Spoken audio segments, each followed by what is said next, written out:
بسم اللہ الرحمن الرحیم۔ جبین لائبریری میں آپ کو خوش آمدید کہتے ہیں۔ کسی گاؤں میں ایک آدمی نے کسی گدھے والے سے ایک گدھا دن بھر کے لیے کرائے پر لیا۔ پھر وہ گدھے اور اس کے مالک کے ساتھ شہر گیا۔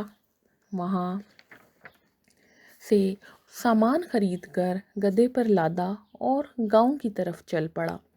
چلتے چلتے دوپہر ہو گئی تو انہوں نے کھانا کھا کر تھوڑی دیر آرام کرنا چاہا۔ دھوپ تیز تھی اور راستے میں آس پاس کوئی درخت بھی نہ تھا۔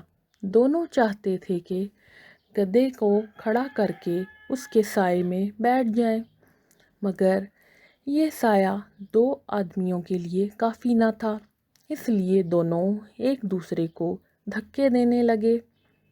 کرایہ دینے والے نے چلا کر کہا، تم الگ جا کر بیٹھو، میں دن بھر کا کرایہ دے چکا ہوں، اس لیے اب شام تک یہ گدھا میرا ہے۔ مالک بولا، واہ جی واہ، یہ خوب کہی آپ نے، گدھے کا کرایہ دیا ہے، سائے کا کرایہ تو نہیں دیا، وہ تو میرا ہی ہے۔ کچھ دیر اسی طرح تو میں ہوتی رہی۔ پھر لڑائی ہونے لگی۔ ایک نے ڈنڈا چلایا، دوسرے نے جوتے سے جواب دیا۔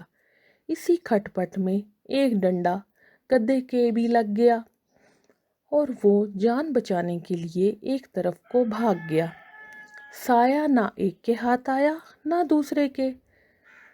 اس لیے اس کہانی میں یہ بتایا گیا ہے کہ لڑائی جھگڑے کا یہی نتیجہ ہوتا ہے، اس لیے ہمیں امن سے رہنا چاہیے۔ اگر آپ کو میری کہانی پسند آئی تو میرا چینل سبسکرائب کرنا نہ بھولیے گا۔